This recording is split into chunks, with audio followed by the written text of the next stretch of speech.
Hello everyone, welcome to my channel.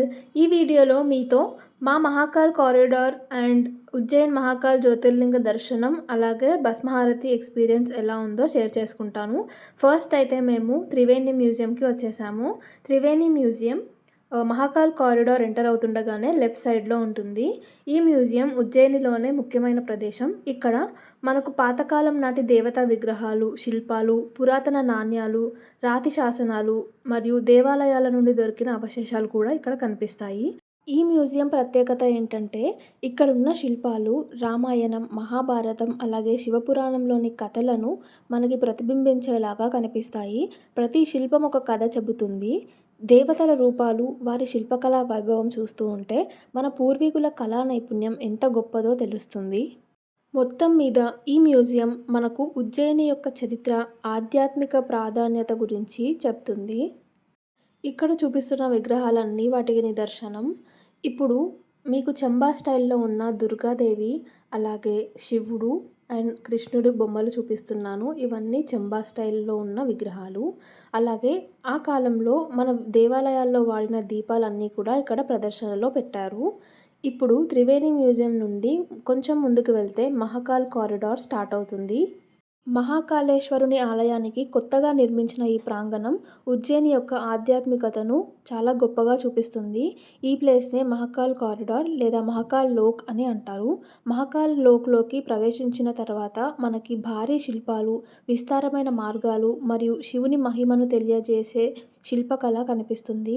ఇక్కడ శివపార్వతుల వివాహం, గంగాధర శివుడు, త్రిపుర సుందరి సంహారం మరియు నంది మహాశక్తి వంటి శివతత్వ కథలను శిల్పాల రూపంలో చూపించారు. ఇంత అందంగా నిర్మించిన ఈ మహాకాల్ లోక్ ఇప్పుడు ఉజ్జయినికి వచ్చే ప్రతి భక్తుడు తప్పక చూడాల్సిన ప్రదేశంగా మారింది. ఇప్పుడు మనం మహాకాల్ కారిడార్లోనే అద్భుతమైన భాగానికి వచ్చాము. ఇక్కడ మీకు ఒక భవ్యమైన స్తూపం చుట్టూ కూర్చుని ఉన్న ఋషుల విగ్రహాలు కనిపిస్తాయి. ఈ ఋషులు మన భారతీయ సంస్కృతిలో ఋషి సాంప్రదాయాన్ని గుర్తు చేస్తారు. వీరు ధ్యానం చేస్తున్న భంగిమల్లో చుట్టూ అమర్చబడి ఉన్నారు. మీకు ఇదంతా చూస్తూ ఉంటే ఒక సర్కిల్ ఆఫ్ మెడిటేషన్ లాగా కనిపిస్తుంది. ఈ ఋషులు ఒక్కొక్కరు ఒక్కొక్క భంగిమల్లో ఉన్నారు. ఒకరు కళ్ళు మూసుకొని ధ్యానం చేస్తూ, ఇంకొకరు జపమాల పట్టుకొని జపం చేస్తూ, కొందరు వేదపారాయణం చేస్తున్నట్టు కనిపిస్తారు. స్తూపం చుట్టూ ఋషులు కూర్చొని ఉండడం అనేది జ్ఞానం శివుని నుండి ఉద్భవించింది, అన్ని తపస్సులు ఆయన వైపు దారితీస్తాయి అన్న సందేశాన్ని మనకు తెలియజేస్తాయి. మీరు వీడియోలో చూస్తుంటే మీ ఎక్స్పీరియన్స్ ఎలా ఉందో తెలియదు, కానీ అక్కడ ఉండి మనం ఇక్కడున్న ప్రతి శిల్పాన్ని గమనిస్తూ ఆ కథలన్నీ తెలుసుకుంటూ వెళ్తూ ఉంటే అయితే చాలా అద్భుతంగా అనిపిస్తుంది. మహాకాల్ కారిడార్ సందర్శించిన తర్వాత 7 గంటలకి మేము హర్సిద్ధి మాతా మందిర్కి వచ్చాము. ఇక్కడ 7 గంటలకి దీపోత్సవం జరుగుతుంది. అది చాలా అద్భుతంగా ఉంటుంది. మీకు నేను వీడియోలో ఎక్స్ప్లెయిన్ చేయలేను. ఖచ్చితంగా మనం ఇక్కడ ఉండి దాన్ని ఫీల్ అవుతే తప్ప మనకు ఆ వైబ్స్ అర్థం అవ్వవు. చూడండి ఎంతమంది వచ్చారో ఈ దీపోత్సవాన్ని వీక్షించడానికి. అయితే ఈ హర్సిద్ధి మాత ఆలయం 51 శక్తిపీఠాల్లో ఒకటి. ఇక్కడ గర్భగుడిలో హర్సిద్ధి మాత అమ్మవారి విగ్రహం చాలా శక్తివంతంగా తేజస్సుతో వెలిగిపోతూ ఉంటుంది. ఇక్కడ అమ్మవారి యొక్క మోచేయి పడిందని అందరూ నమ్ముతారు. ఈ ఆలయ ప్రాంగణంలోనే శివుడు కర్కోటకేశ్వరుడి రూపంలో ఉంటాడు. మీకు అవన్నీ నేను క్లియర్గా చూపిస్తాను.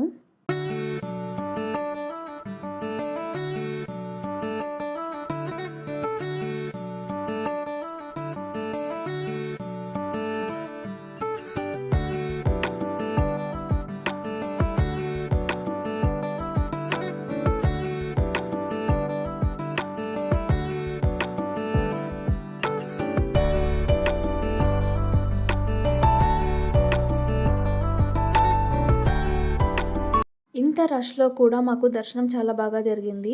కాకపోతే ఇంకా ఎవరు లేనప్పుడు వస్తే చాలా ప్రశాంతంగా సమయం గడిపి వెళ్ళొచ్చు.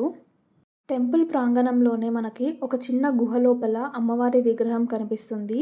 ఇక్కడున్న అమ్మవారు కూడా హరసిద్ధి మాతాయే. ఈ అమ్మవారు స్వయంభుగా వెలిసిందని ఇక్కడ నమ్మకం.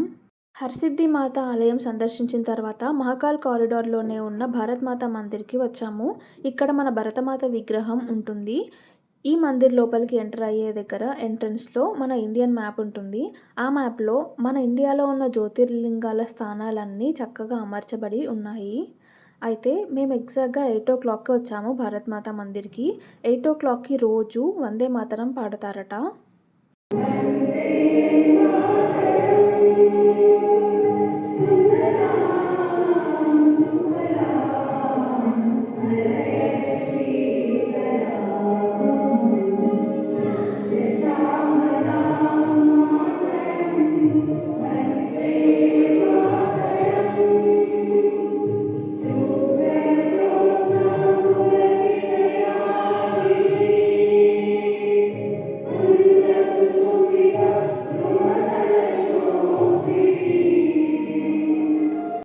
కార్యక్రమంలో పాలుపంచుకోవడం మాకు చాలా బాగా అనిపించింది. అయితే ఇక్కడ మనకి లేజర్ షో కూడా ఉంటుందంట మహాకాల్ లోక్‌లో.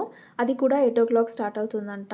మేము భారత్ మాతా మందిర్ నుండి రిటర్న్ అయ్యే టైంలో ఇక్కడ లేజర్ షో కనిపిస్తే దాన్ని కంటిన్యూ చేశాము. లేజర్ షోలో మనకి శివపురాణం గురించి మొత్తం చూపిస్తారు. చాలా బావుంది. ఇక చీకటి పడడంతో ఇక్కడే ఉన్న ఒక ఫుడ్ కోర్ట్‌లో మేము ఫుడ్ తినేసి వెళ్దామని అనుకున్నాము. ఎందుకంటే మా భస్మహారతి నైట్ 2:30కి స్టార్ట్ అవుతుంది. అంటే మేము లైన్‌లో 2:30 కల్లా ఉండాలి అని మాకిచ్చారు. కానీ లైన్ అయితే 11:00 స్టార్ట్ అవుతుంది. సో, అంతలోపు మేము బయటికి వెళ్లి తినలేమని ఇక్కడే మహాకాల్ కారిడార్‌లో ఉన్న రసమంత్రాలో తింటున్నాము. ఇక్కడ ఫుడ్ టేస్ట్ అయితే బావుంది కానీ క్వాంటిటీ చాలా తక్కువగా ఇచ్చారు. Taste okay. ఉత్తప్ప అయితే ఒకటే ఉత్తప్ప ఇచ్చారు. సో, ఇంకా మాకు ఆప్షన్ లేదు కాబట్టి ఇక్కడే తినేసొచ్చాము. రేట్స్ కూడా చాలా ఎక్కువగా ఉన్నాయి. క్వాంటిటీకి తగ్గట్టుగా అనిపించలేదు. కానీ ఓకే. ఒకవేళ మనకి బయట వెళ్ళడానికి టైం లేకపోతే తినొచ్చు. నేనైతే జీరా రైస్, దాల్ తడకా తీసుకున్నాను. మా ఫ్యామిలీ వాళ్ళు టిఫిన్ తిన్నారు. ఇక మేము రూమ్‌కి వచ్చేసి ఒక 1 ½ అవర్ రెస్ట్ తీసుకొని, మళ్ళీ భస్మహారతి కోసం లైన్‌లో నిలబడడానికి స్టార్ట్ అయ్యాము. యాక్చువల్‌గా భస్మహారతి 4:30కి స్టార్ట్ అవుతుంది. కానీ మనం లైన్‌లో 11 నుండే ఉండాలి. మనం ఎంత త్వరగా వెళ్తే అంత ముందు కూర్చొని అంత చక్కగా దర్శనం చేసుకోవచ్చని చెప్పారు. అయితే ఈ లైన్ ఎక్కడ స్టార్ట్ అవుతుందో మేము ముందే తెలుసుకున్నాము. కానీ మేము వచ్చిన టైంకి ఆ లైన్ అక్కడి నుండి కాదు. ఆ గేట్ క్లోజ్ చేశారు. వెనకాల నుండి వెళ్ళాలని చెప్పారు. సో, మాకు ఆ ప్లేస్ తెలుసుకొని వచ్చే వరకే 11:30 అయింది. మీకు ఎలాంటి కన్‌ఫ్యూజన్ లేకుండా ఒకవేళ మీకు గనక మానసరోవర్ గేట్ నుండి ఎంట్రీ ఉన్నట్టయితే నేను డిస్క్రిప్షన్‌లో పింగ్ చేసిన లొకేషన్‌కి వస్తే లైన్ అక్కడి నుండే స్టార్ట్ అవుతుంది. చూసుకోండి. మేము 11:30కి ఇక్కడికి రీచ్ అయ్యామనమాట లైన్ దగ్గరికి. లైన్ స్లోగా భారత్ మాతా మందిర్ దగ్గర బ్యాక్ సైడ్ నుండి అలా లోపలికి వెళ్తుంది. అయితే ఈ లైన్‌లో మాకన్నా ముందు ఒక 50 మెంబర్సే ఉండే. సో, మాకు ముందలే ప్లేస్ దొరుకుతుందని అనుకున్నాము. కానీ మాకు నంది హాల్ పైన ఉన్న హాల్‌లో దొరికిందనమాట ప్లేస్. కానీ శివుడైతే చాలా బాగా కనిపిచ్చాడు. దర్శనం కూడా చాలా బాగా జరిగింది. హారతి కూడా చాలా బాగా వీక్షించాము. ఈ పూజలో మహాకాళేశ్వరుని స్వయంభూ జ్యోతిర్లింగానికి మొదటిగా పవిత్రమైన స్నానం చేయిస్తారు. జలాభిషేకం చేస్తారు. తర్వాత పూలు, చందనం, గంధం, పాలు జలాభిషేకం చేసి చివరగా భస్మం సమర్పిస్తారు. ఇక్కడ ముందు చితాభస్మం సమర్పించేవారు. కానీ విక్రమాదిత్యుడి కాలం తర్వాత నుండి ఆవు పేడని కాల్చి ఆ భస్మం సమర్పిస్తారు.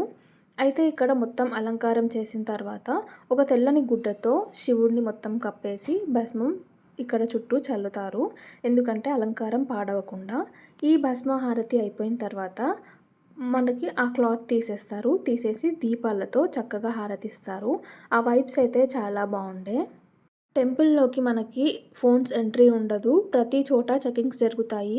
సో, మేము ఫోన్ తీసుకెళ్ళలేదు. భస్మహారతి అంతా చూసి వచ్చిన తర్వాత రూమ్‌లో లైవ్ కనిపిస్తూ ఉంటే రికార్డింగ్ చేశాను ఫోన్‌లో. ఇక్కడ భస్మాభిషేకం అయిపోయిన తర్వాత హారతి ఇచ్చిన తర్వాత భక్తులు తీసుకొచ్చిన పూలదండలు, బట్టలు అవన్నీ మహాకాళేశ్వరుడికి సమర్పిస్తారు. మా హారతి అయిపోయిన తర్వాత ప్రసాదం తీసుకొని మేము రూమ్‌కి రిటర్న్ వచ్చేసాము. 11:00 నుండి లైన్‌లో నిలబడడం అంటే మాటలు కాదు. ఆల్మోస్ట్ మనం ఒక 5 అవర్స్ ఉంటాం లైన్‌లో. సో, మీకు కావాల్సిన వస్తువులన్నీ తీసుకెళ్ళండి. లైన్‌లో మనం పడుకోవచ్చు కూడా. సో, కావాల్సినవన్నీ తీసుకెళ్ళండి ఖచ్చితంగా. ఇదండి మా ఉజ్జయిని ట్రిప్. మేమైతే జీవితంలో ఈ ట్రిప్‌ని మర్చిపోలేము. నెక్స్ట్ డే మేము ఓంకారేశ్వర్ వెళ్తున్నాము. ఓంకారేశ్వర్‌లో ఏమేం ప్లేసెస్ చూసామనేది మీకు నెక్స్ట్ వీడియోలో చూపిస్తాను. నేను సందర్శిస్తున్న టెంపుల్స్ అన్నీ చూడాలనుకుంటే ఆ వీడియోస్ ఒక ప్లేలిస్ట్ లాగా చేశాను. ఆ ప్లేలిస్ట్ లింక్ మీకు డిస్క్రిప్షన్‌లో ప్రొవైడ్ చేస్తాను.